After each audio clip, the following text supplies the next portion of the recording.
scams, rip-offs, hucksters, con artists. Well, that's not exactly what we think about when Route 66 comes to mind. That legendary highway stretching from Chicago to Santa Monica symbolized freedom and adventure. In other words, good times. But not all of the stories from the Mother Road were happy ones. Today we are diving into the darker side of Route 66, exploring the scams and deceptions that motorists faced along the way. That's why we're calling this one Scammers of 66, the dark side of the Mother Road. We're going beyond the exit.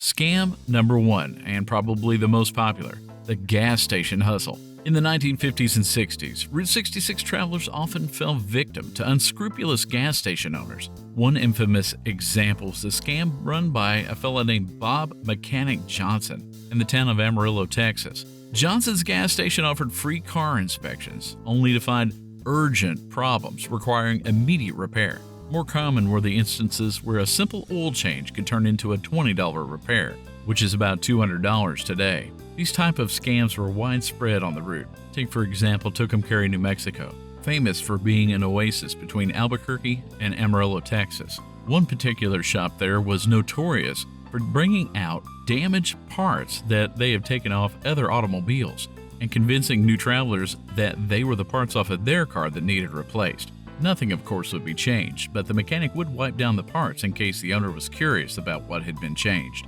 Even worse, sometimes they would put inferior parts on the car, take the good ones off, and resell them to other motorists. It was a tough time knowing what was fact or fiction until you got home to your normal mechanic. And naturally, this eroded the trust that many travelers had in small-town businesses along Route 66. Number 2, road hazards, and we'll call them bad Samaritans. Certain sections of the road, as we discussed in another video that I'm going to link at the end here, were not passable when weather conditions were bad. Rainy conditions meant muddy conditions and often a long day for stuck motorists. In Texas, a place called the Jericho Gap was notorious for its mud pits. Even in the early days of Route 66, this section turned to gumbo with just a little bit of precip. Local farmers saw their opportunity, though, and they used to hitch up their mule teams to pull motorists out of the mess. Not for free either, mind you. They charge exorbitant amounts, anywhere from $5 in 1926 to $15 in 1937. That would be $105 today.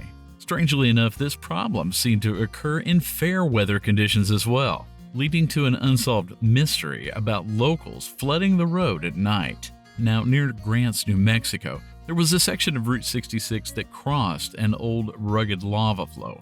This stretch was difficult to navigate, especially before it was paved, and what many of the locals would call howapais, basically busted up lava rock, caused a lot of frequent tire blowouts and vehicle breakdowns. Local garages saw their opportunity to sell tires and give a tow at 3 times the normal rate sometimes. Now, moving on from road hazard scams, we go to high bridge tolls. Certain bridges along Route 66 were infamous for having extremely high toll rates. For instance, the Chain of Rocks Bridge was privately operated and charged a hefty toll. In the 1930s, crossing that bridge would cost you 50 cents for a car and driver, plus an additional 5 cents per passenger. Now, if you adjust that for inflation, that would be about $10 a carload of 4. The tolls were especially burdensome considering they were implemented during the Great Depression. Similarly, the Key Bridge in Bridgeport, Oklahoma, another vital crossing, charged high tolls that became a significant burden for many,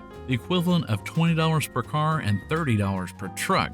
Now, in most instances, the federal and state governments bypassed these to eliminate the money-grubbing bridge owners. Believe it or not, the government actually got it right in this instance.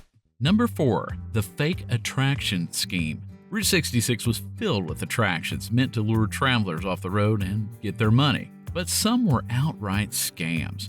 In Two Guns, Arizona, Fake Ruins was built by the owner, Harry Two Guns Miller, later known as Chief Crazy Thunder Miller. Miller had a lease on a piece of land next to the Two Guns trading post. On that property, there was an old Apache cave where several warriors were killed, so the ruins were exaggerated and a story concocted to share with tourists willing to part with their money to hear Miller's tale. It seems a shame, but in spite of all the warnings, people continued to pay money to see the fakes. Scam number 5 involves lodging, and we just simply call it the motel scam. Obviously, we can be thankful for things like TripAdvisor and Yelp today, because even going back to the beginning of Route 66, there were dishonest motel owners offering amenities that didn't even exist. The Luxury Inn in Tucumcari, New Mexico, run by Frank Swindle Harris, was one such place. In the 1950s, travelers were promised hot water, clean rooms, and a continental breakfast for only $3 a night, which would be about $30 today. However, when guests would get there, they found filthy rooms, absolutely no hot water, and a breakfast that was like stale bread and lukewarm coffee. The bait and switch tactic was commonplace as well. You have to remember back then that most people driving down the road would wait until they found a motel to get into it. Often reservations weren't used like they are today.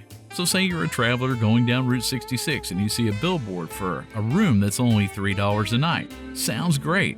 What they would find is quite different. Arriving at the hotel, they would be told that the $3 rooms were all booked, even though they weren't. But never fear, they would have plenty of $6 or $9 rooms. Just a few. And so it went.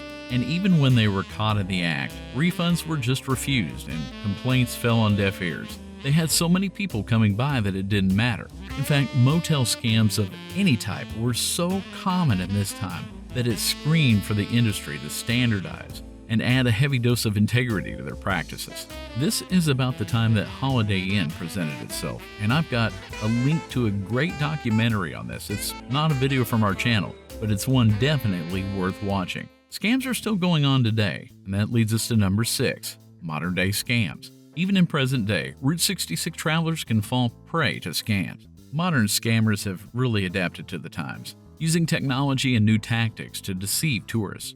For example, some travelers have reported credit card skimming devices at gas pumps, where unsuspecting drivers find their card information stolen. Additionally, there have been cases of fake travel guides and websites promising discounted tours and accommodations, only to disappear once payment is made.